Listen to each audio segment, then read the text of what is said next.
Hi, everyone. Welcome to Entrepreneurship by Design with Dr. C. I am so glad you're here today because we have such an amazing guest with us, Lisa. Beaming from the Sunshine Coast, Australia, Lisa believes we can all take control and rise up through our pain and awaken the giant within. She is a proud wife and mom of 2 stepdaughters with many tools in her toolkit.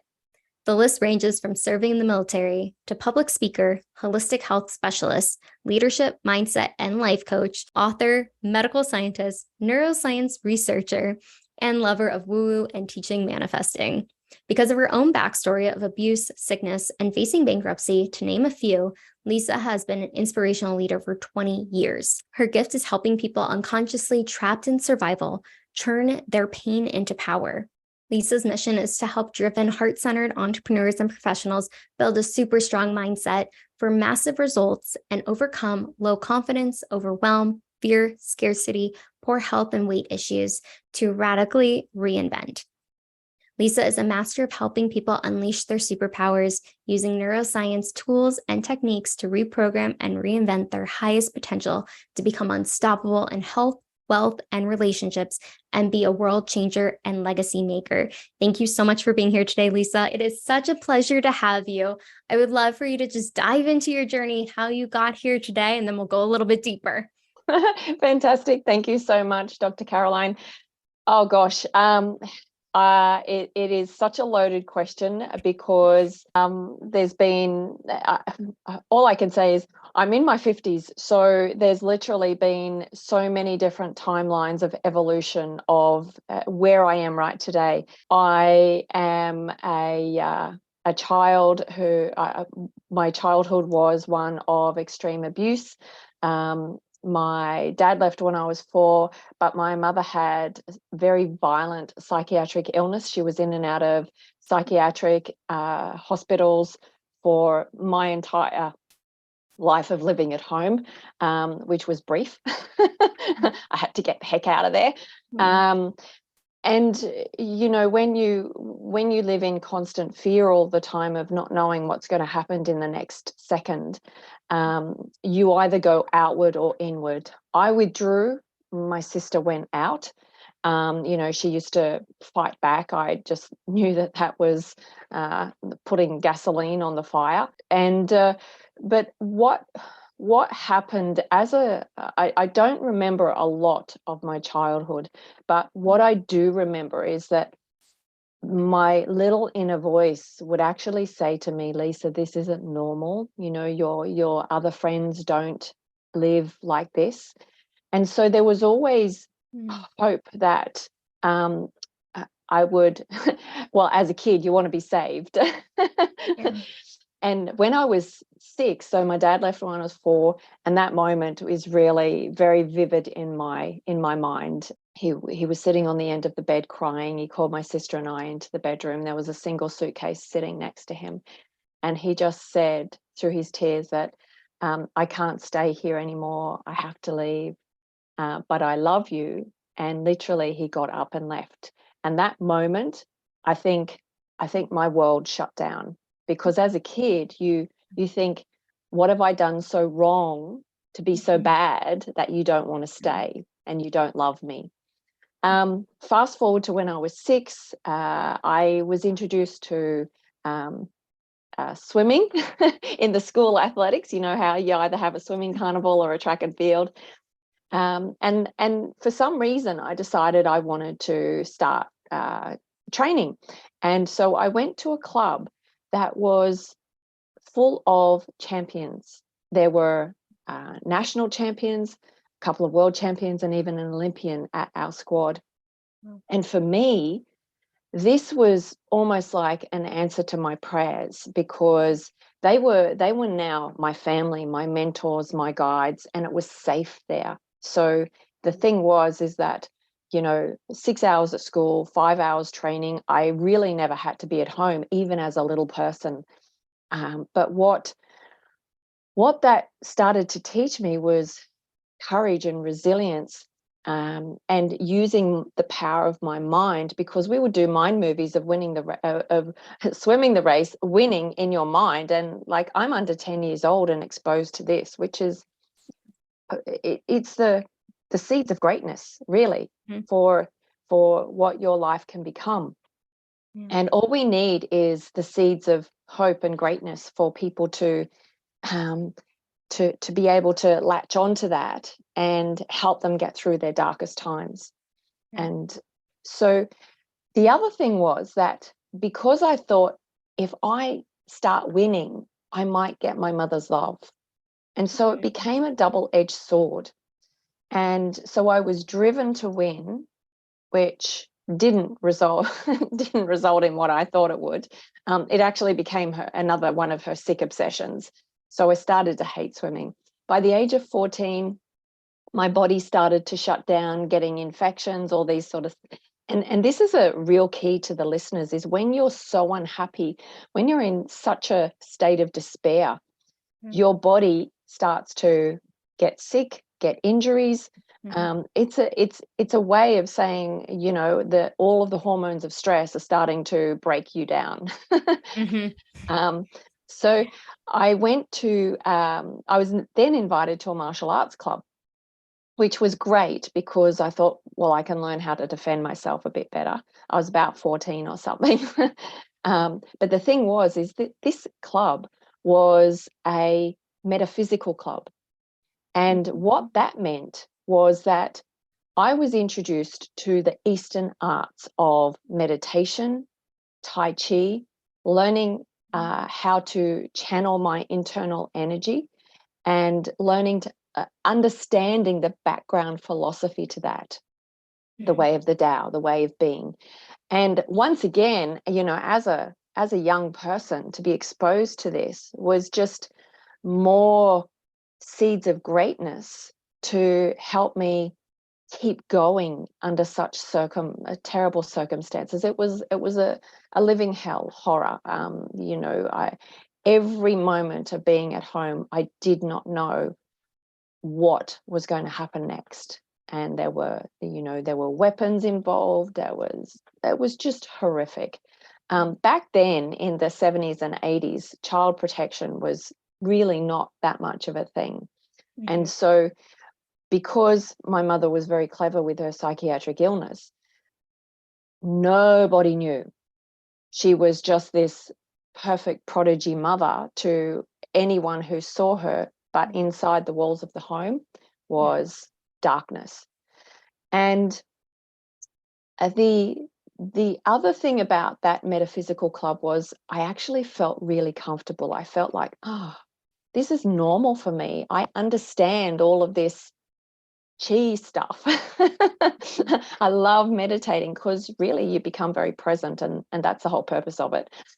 But you also channel into what I call your infinite potential when you're in that state.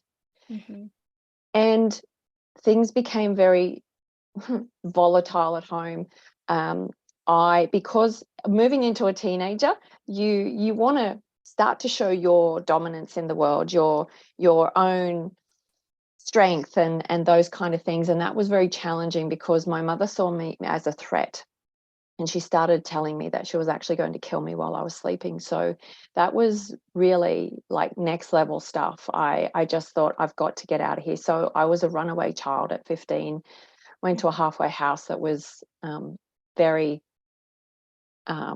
interesting way back then. And so long story short, I ended up going back home to finish year 12. After a while, I became very, very ill. I developed anorexia nervosa because starving myself was actually the only control in my life. When you're totally powerless to everything, all of these things are really relevant to what we're building up to with how people, the pathway takes them to a particular career or moving into entrepreneurship to really shine their greatness.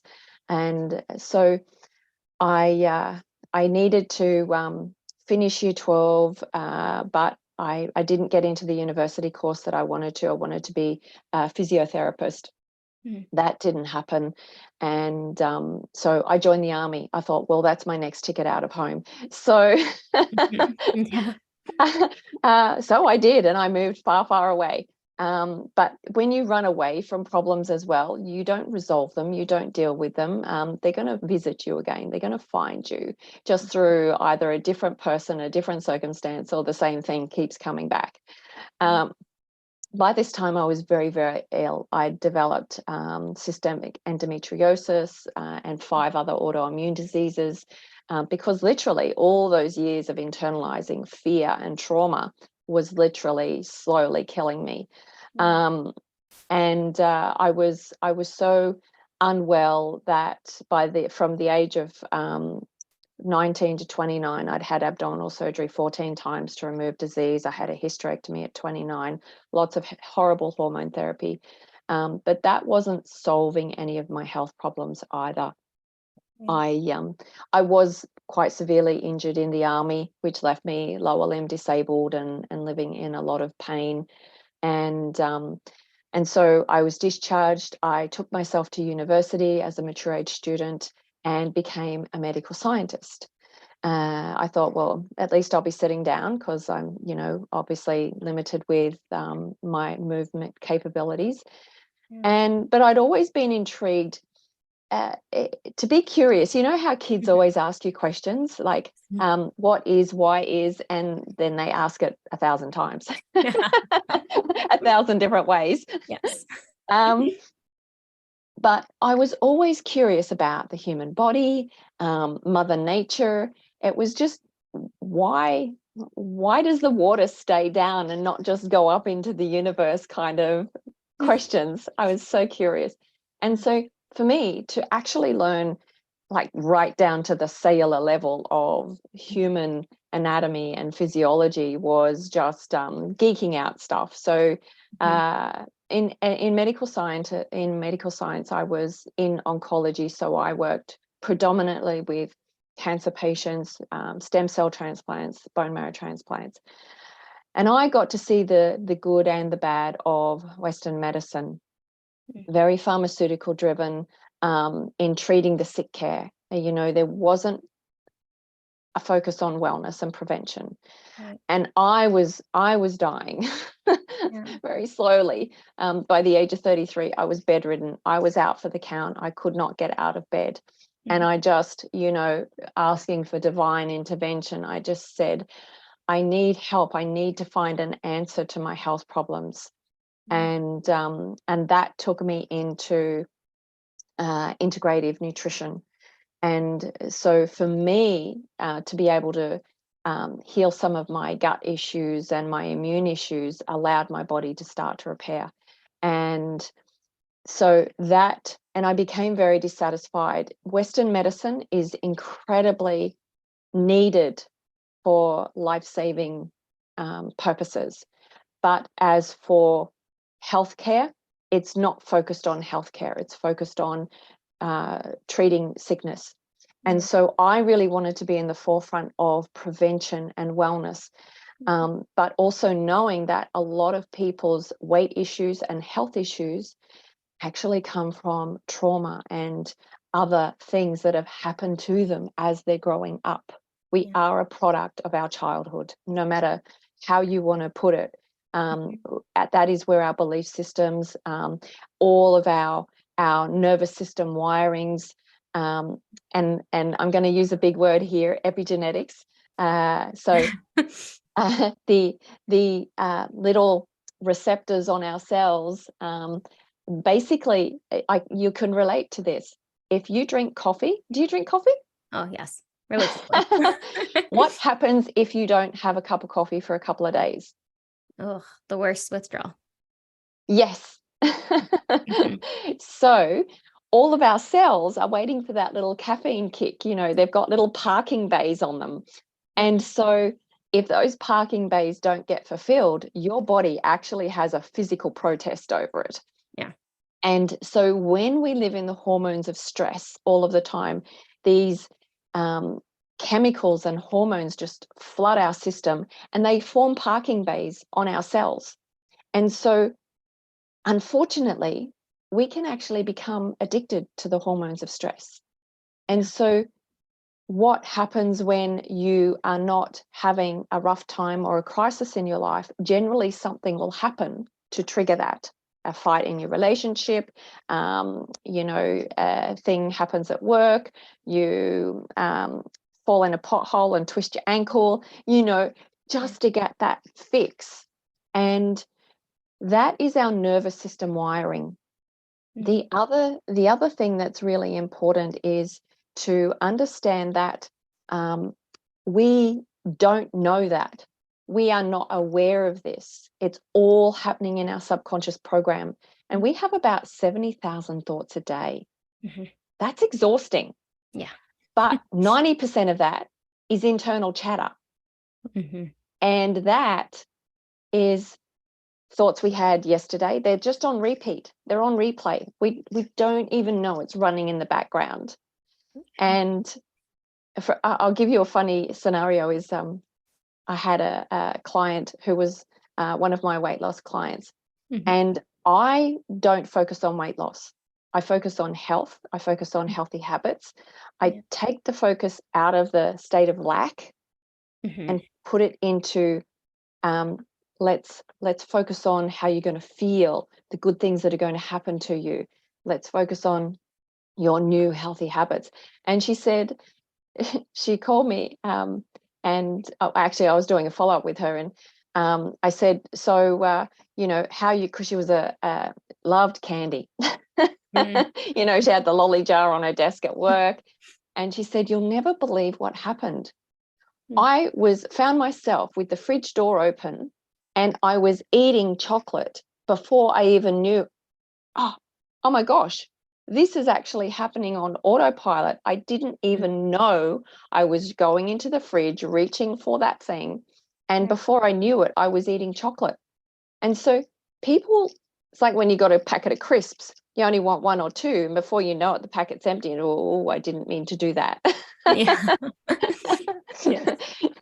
So it's that is sort of like the short version of how I've ended up into a complete 360 holistic approach to, I call it both wellness and life mastery, because your mind has to be connected to your body.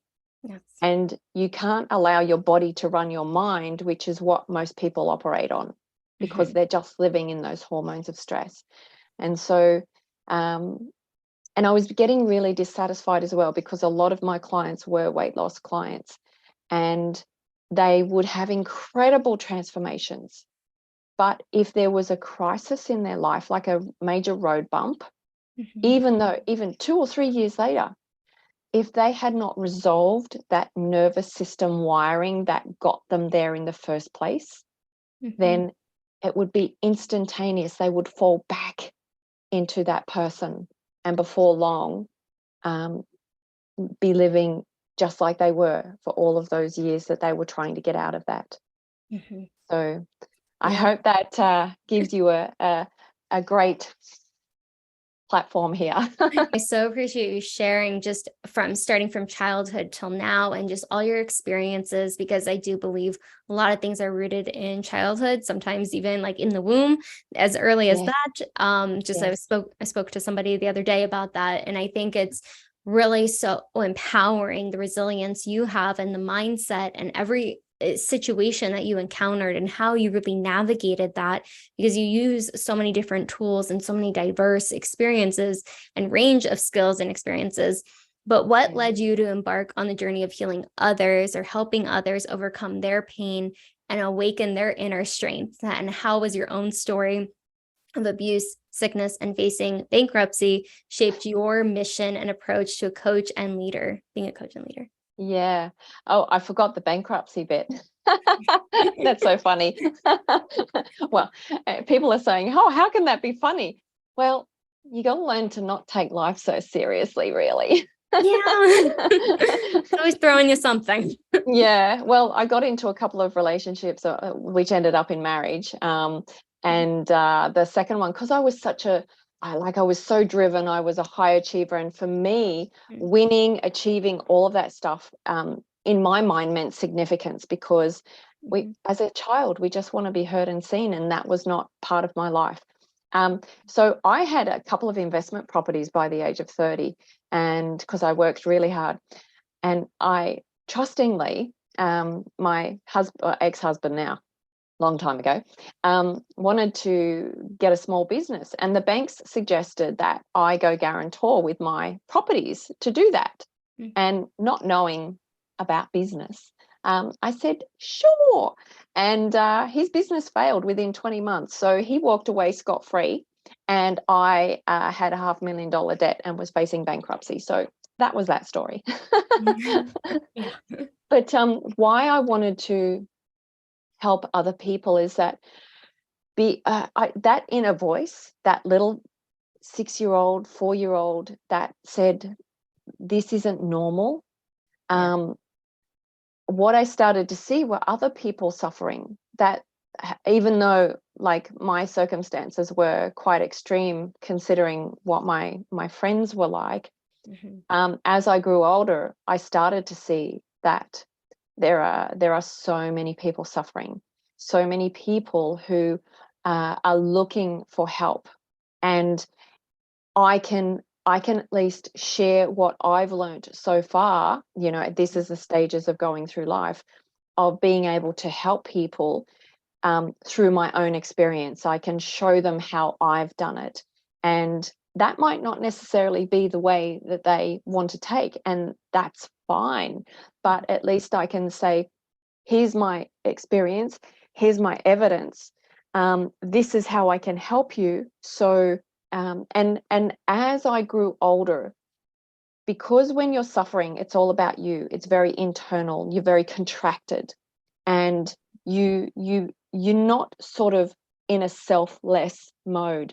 Yeah. But as I started to unlayer more of my own trauma, I felt I needed to be a voice and help others. I felt like I've got a really big mission. I feel like I want to help heal the world. That was literally, I'm going to make global impact. I want to leave a legacy. Oh, I'm getting emotional. Yeah. So, and that's literally how my heart feels, is that I want to be the courage and the strength and the resilience of those people who want to help themselves. That's a really big thing. Yeah. If you want to remain a victim and have people drag you along, you're not my person. I need you to take 100% responsibility for your life, of what's happened, even though you may not have been in control of some of it, but you are in control of what you do about your life. And so I just had this big life's purpose of, I'm going to help heal the world, and that's what I just do every day. Yeah. In my own small way. I love it. No, I think it's making a big impact. And I so appreciate your transparency and vulnerability of your experience, because you feel the mission, just what you've gone through, your story, just even when I was introducing you to. But I think the biggest thing that you talked about, like when you were explaining just where you've been, where you're at, where you're going, is the mindset work, because I do believe the mind and body are so connected. And you mentioned that was my dissertation, was all about the mind body connection, because I do think it's so powerful. You can do all the work, but if you don't internally do the work, things are still going to pop up in a physical way, in an illness, autoimmune disease, all these other factors. And I've talked to so many different people, different walks of life, of just have experienced things because of what internally was going on and holding on to that for years or decades. But I love that you've had these experiences where you created these safe places for yourself, and maybe not even knowing it at such a young age too, but starting with the swimming and then moving into martial arts and Tai Chi and all of those things, the mindset work of having exposure to that at such a young age, and building such a strong mindset. And it's a key aspect of the work you do. Could you share some of the neuroscience tools and techniques that you utilize to help individuals reprogram their thinking and tap into their highest potential? And are there any like particular practices that you find most effective? Yeah, that's a great question.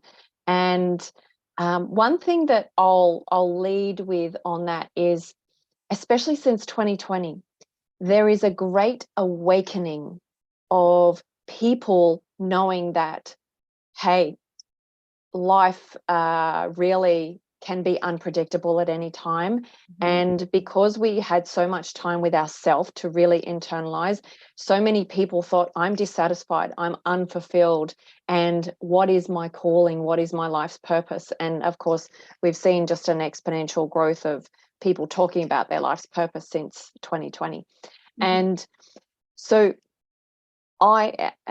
what my belief system is that if we want to rewire our nervous system, we have to do it consciously to tap into our subconscious. And the way you do that is through changing your brain waves. The way you change your brain waves is through breath, meditation, and sound. Those three things together is my personal experience of the most powerful breakthroughs. Mm-hmm. And what I haven't spoken about is the woo side of things. Glad we're getting into this. I'm very woo. Quantum physics has been around for, it's Eastern medicine is literally the great sages and it's been around for thousands of years. Yes. So we've just become humanized and westernized, that it's sort of not been forefront in our life anymore, but the great awakening is happening, so that's really beautiful. But what is important in my practice is understanding that on the metaphysical level, which is one of the great Indian practices of the chakra system, is that the chakra system are energy systems, internal energy systems, and they almost all have their own brain. In fact, I would say they do, and they all have their own hormone system as well. The first three lower centers, and they are your survival centers. And interestingly, that is where all of my trauma and chronic disease was for the first 40 plus years of my life. Yeah. And it was, and there was an experience where we have our heart chakra, which is obviously around your heart space.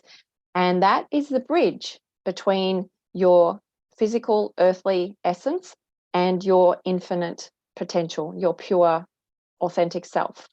Mm-hmm. And there was a particular conference where something happened to me there. And I realized that all of these years that I had actually been living in angry desire. I had unresolved anger that I really thought that I had dealt with, but my heart was locked shut.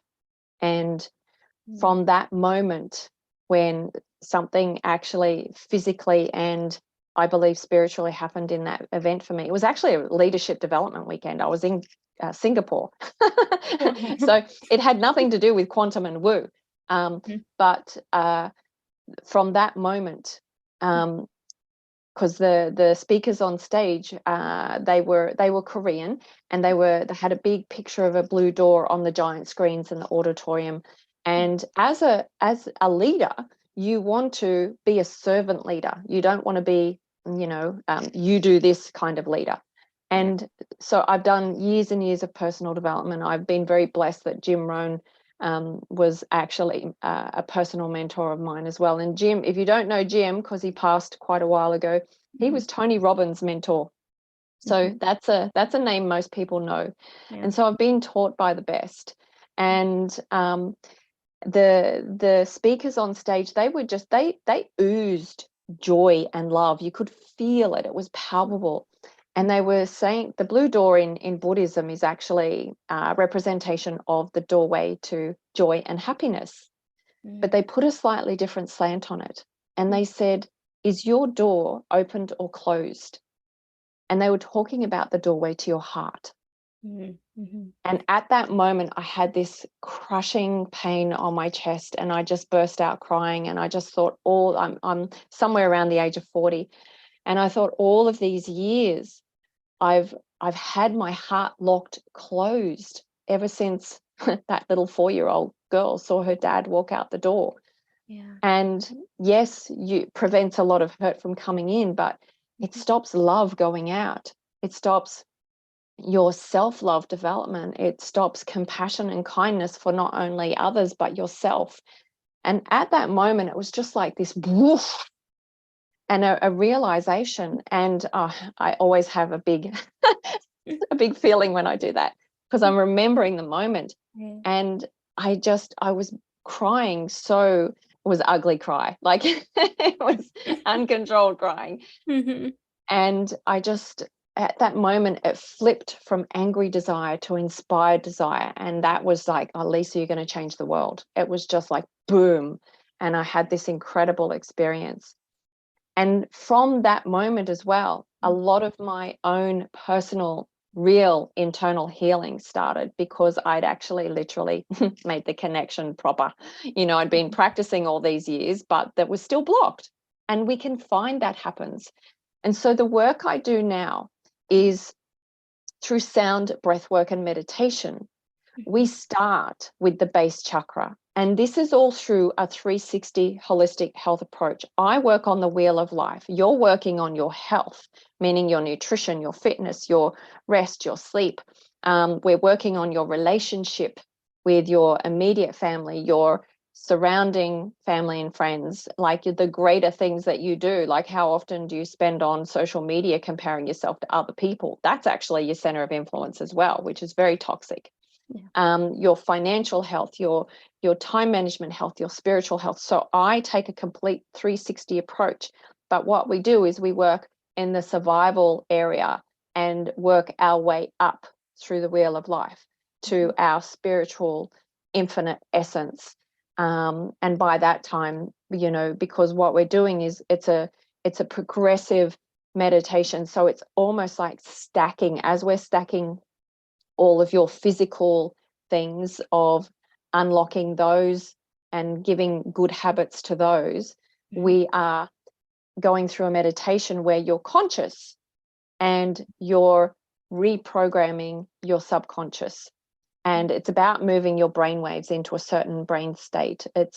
Beta is our daily chaos stuff going on. Then we move into alpha, which is sort of your twilight, and then we move into theta, which is where really the magic happens of starting that reprogramming. Those people who have practiced for a long time, they can get even lower and lower into delta and gamma and so forth. And so those big names don't mean anything. All we need to know is that it's daily consistent practice as well, of doing tiny little things and stacking on top of each other to have that overall effect. Because a lot of people do courses online and stuff, and like they're given the whole course. And you work at self-paced through your own thing. That doesn't happen in mine. You have to get through the first one before you can even see what the second part of the stacking process is, because you don't need clutter going on and getting distracted or about, I'll have a look down there, and so that won't work.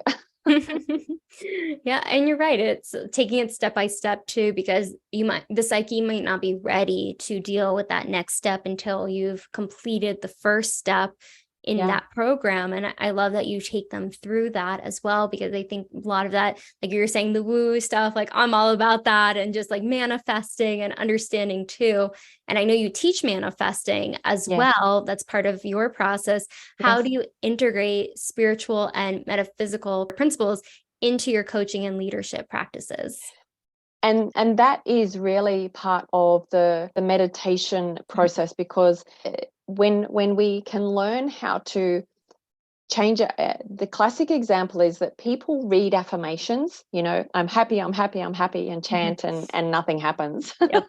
Been there, done that. Yeah, it's same, just like, same. I'll try anything right now. Yeah. But what you're doing is you're actually reinforcing a positive concept in a negative state. So you're actually now putting positive words in a negative emotion, and that's just like really bad juju.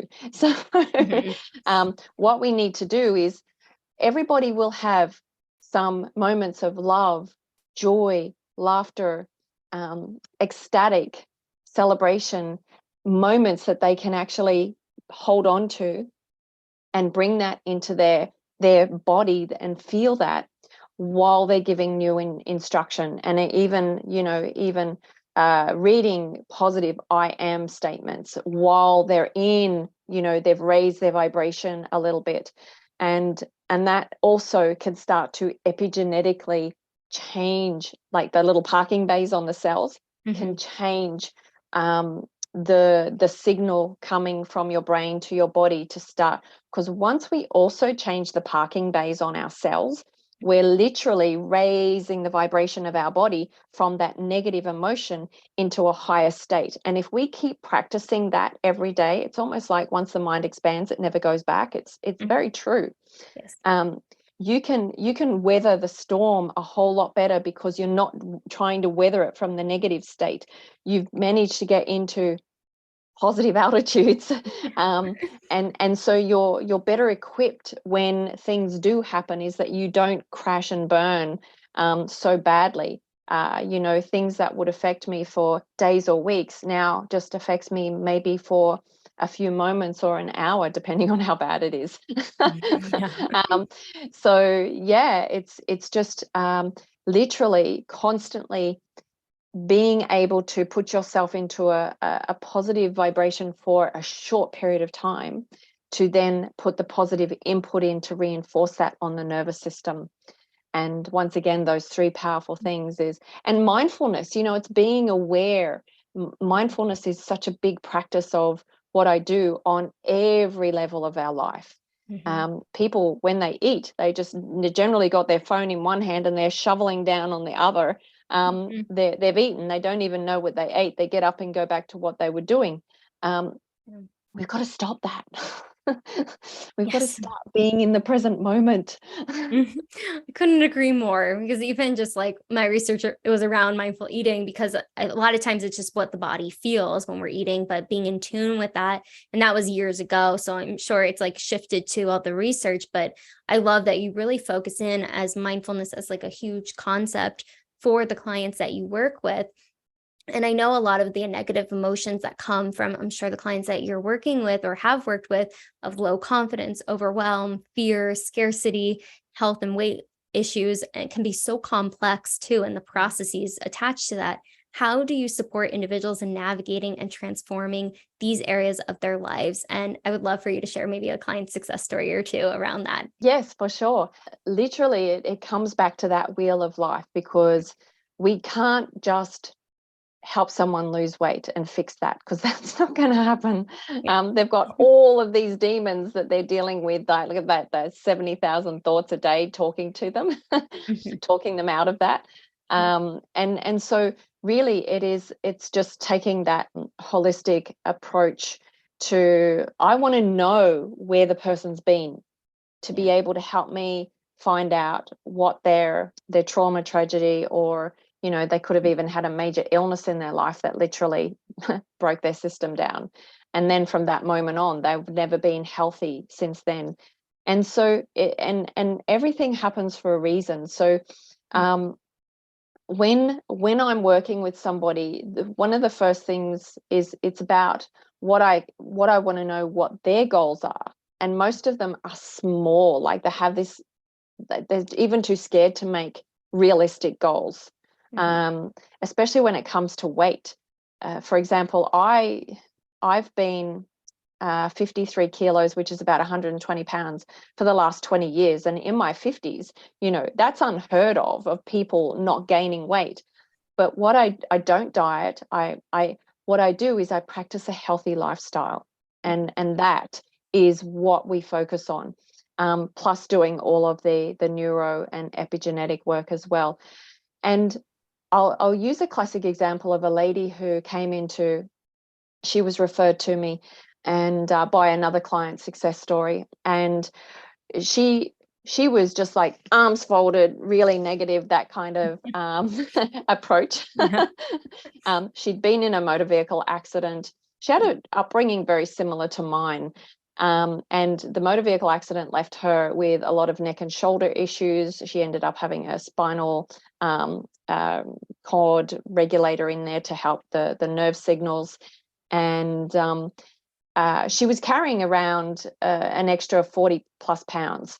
And she she said, Lisa, I'm not interested in weight loss. And that was obviously the first self-confidence denial thing, because she didn't believe she could lose weight. She said, I just want to feel healthier. And what people have to understand is that if they're 20, 30, 40 pounds overweight, you can't feel healthy. And so that is part of the process. Yeah. Long story short, we started working on, I was sharing some of my audiobook files with her. I was sharing some of the personal development audio clips and YouTubes that I knew would start to help her thinking on a higher level than what she was, incorporating breath and meditation into her, just little things of, because we focused on helping the chronic pain. So we got to focus on what was really the issue at that point in time, that she couldn't think beyond that. And so I can't say, okay, well, you're here, we're going to go there. And it's just like, well, no, I can't see that. But what I can see is the next step. And what was incredible, and like she would drop the kids off to school, single mom, and of 3, and she would then lay on the couch for the rest of the day, and then go and pick the kids up from school, cook dinner, and go to bed. That was her life. And she went from losing 30 plus pounds to starting to run the little local 5K park run. And then she did a 10K. Then she did a half marathon. Then she did a full marathon. And now she's running ultra trail 50 kilometer, which in miles, I don't know, might be 70 miles or something. Wow. Yeah. Like, how? So, but to watch that, I'm getting emotional, to watch that process. And actually quite a few of my, I don't know if it's because, I've been a child athlete, and I've always been physically active, even through my disability. I'm a no excuse girl. It's do what you can do. I like it. If you don't move your body sits in chronic pain. If you move your body, you can release some of that. So it's very, very important. Plus you're stretching your muscles, your tendons, which can start to calcify and get very rigid, which creates pain.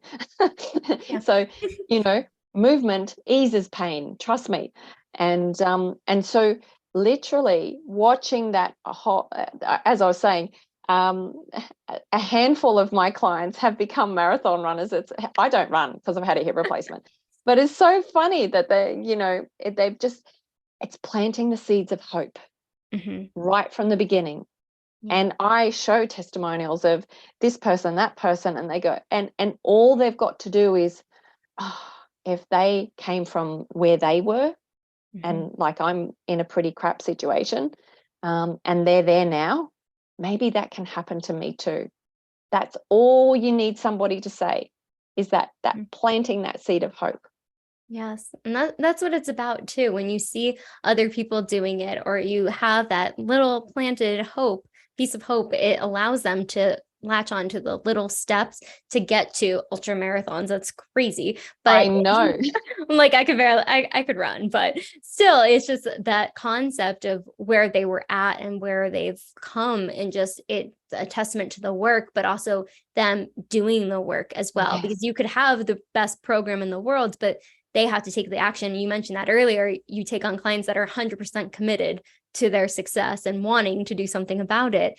And I'm curious, as an entrepreneur and professional, what are some of the common mindset challenges or limiting beliefs that help your clients overcome? And how do you guide them from shifting from survival mode to thriving and stepping into their power, like you have with your clients? Of course, I don't go into the deep, dark secrets of my past, but I share a little snapshot of where I've come from to where I've gone, and basically told them right from the beginning is that we can't control anything in our own environment that is driven by other people, because we can't control other people. But what we can do is, first of all, we can control ourselves and what we do in our space, that the food we put into our mouth, the movement we do, how we spend our time. Are we scrolling on social media, or are we listening to a podcast to upgrade ourselves? And so from that, it's then also when all of this negative stuff comes at you from things that you can't control, your reaction needs to be changed generally, most of the time, almost 100% of the time, because you're in that like fight and flight mode. You're like, the survival has just gone boom and it's hit you and you just react. And so it's a matter of learning, how can you respond better? How can you take a few deep breaths, which by the way, calms the nervous system immediately, even though you feel like your head's about to explode and you're going to have a panic attack. But it has a sedative effect on your nervous system. And the one thing that I always had incorporated was I would remove myself from that moment immediately, because if I engage, I know it's only going to make things a lot worse. And when I have stuck around and, and then I'm going to challenge you back, I'm going to give you everything that you've just given me. Well, it's gasoline on the fire. Yeah. And so it's about these tiny little showing people a map of, I'm going to help you do blah, blah, blah, blah, blah, to help you basically improve your coping mechanisms right now, of stop being in survival mode with every moment of your day, and to give them better coping tools so they don't take one step backwards and then one step forward and 3 step backwards, because that's just going to drive us both insane. Absolutely. No, but I love what you're able to do too with the survival mode to thriving, and it takes it step by step, but really understanding where that person's at and knowing sometimes you need to take a few deep breaths, focus and ground yourself before moving forward or addressing something that needs to be addressed. And, entrepreneurship often comes with a lot of its own challenges and setbacks. And how do you guide your clients in navigating these obstacles, maintaining resilience you've had as well on their path to success? And what advice would you give aspiring entrepreneurs that are facing adversity? Yeah. Entrepreneurship it's an ultra marathon. Yeah, it really is. So I have ran one. And the most interesting thing is, a lot of people are coming into this space now with no business skills whatsoever. Yeah. And I went from a medical professional in a white lab coat looking down a microscope to running my own business. And I didn't know jack. I just had a passion and a dream. But what I did is I didn't have, I was facing bankruptcy, so I didn't have the resources, but I was resourceful. So I did a lot of free learning. I took any tools online that I could. That was free marketing, free learning. Obviously, I asked Jim Rohn, if you want to be successful, hang around successful people, study what they do. I started looking at entrepreneurs, successful ones. What did they do? What were their practices? What were their habits? All of those things. And so, first of all, you're obviously thinking that you are meant for more. You've got this purpose, you've got this dream. You've got to hang on to that every day, because the storms come in. Yes, While there might not be money as well. Because we have this great expectation. Right now we're in business. I'm going to build my website, do this, and I'm going to get clients. Well, no. Yeah, I've been there. It's like, throwing a fishing line in the ocean with no bait on it. It's really tough. Just hoping this fish is going to come along and see it and snag it. And you have to understand that it's also running a marathon. You have to just build, like, and trust. You've got to find out who your audience is. Even though you think you know, you might not know. That might not be really the people that you can serve. I have invested a lot of money especially over the last 12 months, because I went from a belly to belly business. This is a great example. I went from a belly to belly business for 20 years, which was very successful, to flipping it to be an online business owner. And like, there is a Grand Canyon in between of the whole process, because no one knows me online. Right. Well, they didn't. Now they do. When you started. Yes, correct.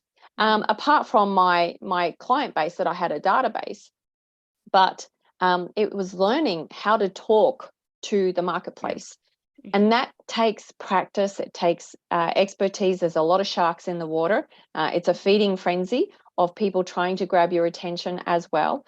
And so it's just trial and error. You've got to start doing stuff to see if, one, it's effective. Look at who is in your space that is doing really well and study them. But just be prepared that you're going to have a lot of lessons learned.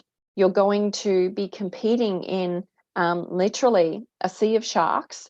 So what you have to understand is that you have your beautiful genius gift. No one else in the universe has what you have. You might be a weight loss coach, and there's millions of them, but nobody has the purpose, the passion, the expertise of what you do and the way you do it. And so it's making sure that you respect that, you love that, and that you are going to be able to have your genius shine.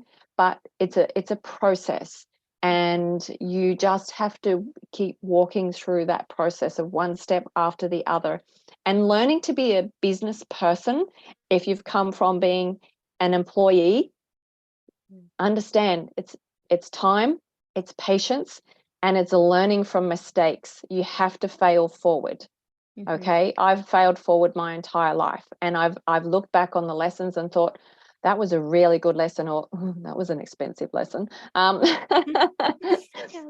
it's that's the only way you can do it, is to literally be patient, be persistent, and hold on to your belief that you're going to make it.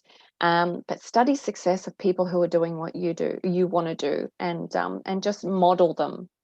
Yeah, no, that's a really phenomenal tip too. And just like part of the lesson that you've learned as well, because when we start looking at people that are in our industry of what they're doing well, so we can learn from their experiences, but also any mistakes they've made in the past, so we don't make that same mistake, and just see how they have thrived in that. And, you said you're very resourceful. You had to get resourceful in the beginning too, when the resource money-wise wasn't there. What are some of the tools that you've used in building your business, and particularly like that switch from in-person to online? Well, I had to learn how to just get marketing online. And you'll either pay someone to do it, or you'll do it yourself if you don't have the resources. And so there's many free tools out there to build your own little website and landing pages. And all you need to do, Google free website builder. And everything is on YouTube now. So YouTube has been my best friend of learning how to do stuff. But sort of, having a map of how you're going to actually market yourself is really important. But I've tried many different tools. I've paid for a lot of things that have a subscription, but quite often you'll find that there's a free resource first. So, for example, like Calendly, to book appointments in your calendar, you can do the free version or the paid version. There's so many different things. I love Calendly, by the way. It's so simple, and most people use that. There's free landing pages, so to be able to just capture emails and build your email list. Like with email, an email system, there's things like ConvertKit and Active Campaign. It could be $8 a month or something really small. that has a system in place. I've got an all-in-one system that, you know, it's taken us a lot of money and a lot of trial and error because we had all of these different things plugged in to various things, which was just sent me mad, really. It's not my specialty. Well, I'm just not tech. But now we have an all-in-one.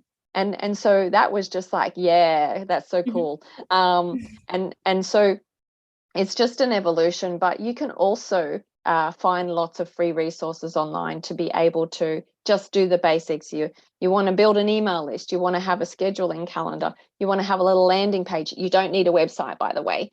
That's not essential to start with, because if you spend all your time on trying to get a website done, you're not actually building a relationship online with people. You want to have one or two social platforms that you're not selling and you're not pitching online.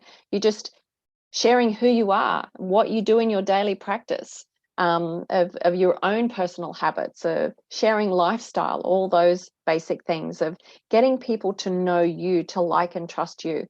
But don't be someone different online to what you are behind closed doors, because as soon as you get a client and they see that, you'll lose them. That's I'll be right up front there. You have to be so authentic. Don't try and be somebody else. Remember, I said you've got your beautiful, authentic, genius you.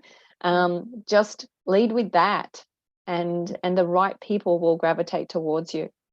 Yeah, no, I think you're so spot on. It's being able to realize the resources that are available to you, YouTube, using those. But at the end of the day, it doesn't matter if you have a website or not. Like, of course you want one up, like professionalism, all that stuff. But at the end of the day, that's not going to drive in clients. It's going to be who you are, how you're showing up every day. And it's that bridge. There is no like, you're this A and D. It's like A and A, that connection.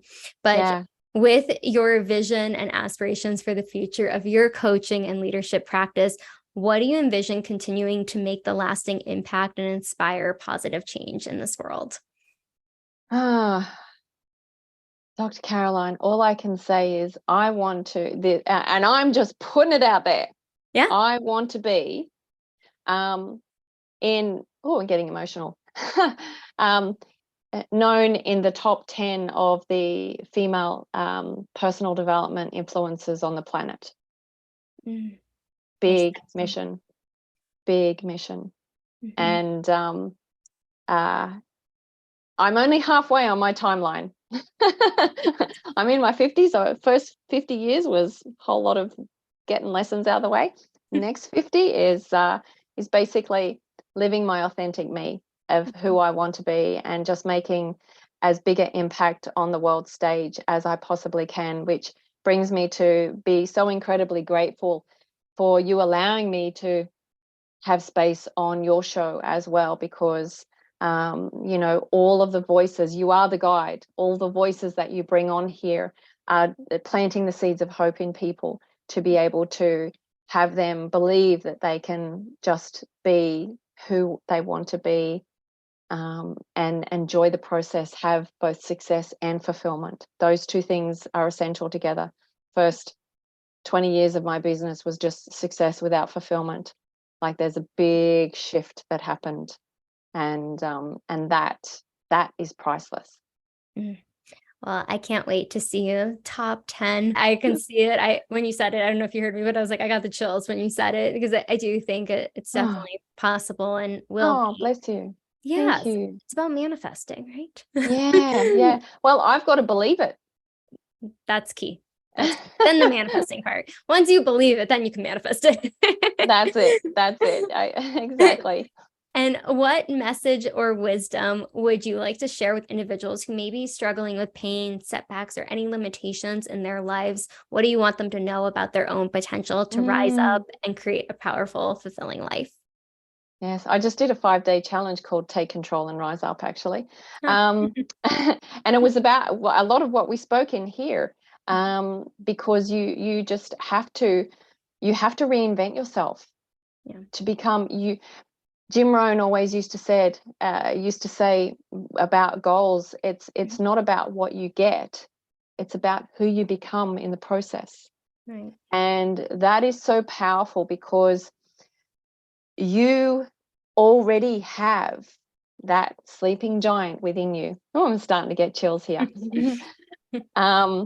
And when you start to awaken that sleeping giant, you become unstoppable because you're so purpose driven.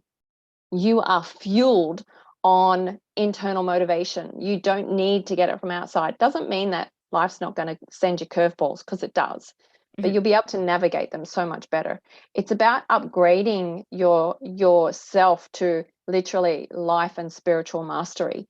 And when you step into that person and that giant is starting to wake up, boy, people you'll be trailblazing. Like you will shine, you will vibrate on such a higher level, and things will be coming in downloads to you. You'll be creative, you'll be inspired, you'll be magnetically attracting the right clients who need you at that point in time.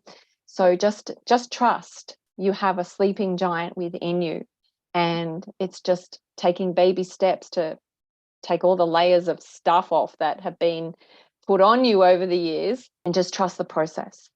Trust the process.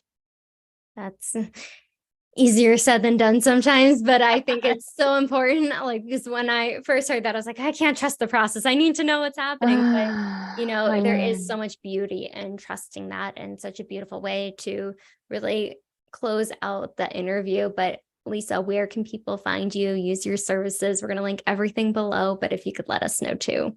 Yes, thank you. So all my socials are on my website. By the way, after 20 years plus in business, only in this last year, I've got myself a website. So there is a little tip. You haven't needed one. There you go. But on my website, which is my name, and my last name is spelt very tricky, so I'm glad you've put the link below. It's Lisa Marree with a double R and a double E in Marree, lisamarree.com. But I've got free resources on there. I've got a couple of my signature courses on there as well. All my socials are on there.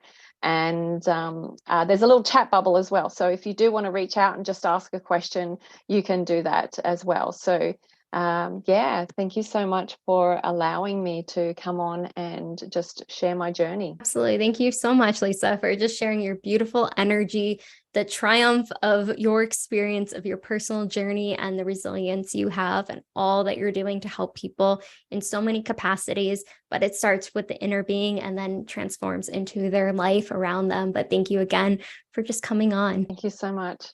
Absolutely. Make sure to like, subscribe, comment below what was the biggest takeaway from Lisa today. I'm sure she would love to see that comment, and we will see you on the next episode.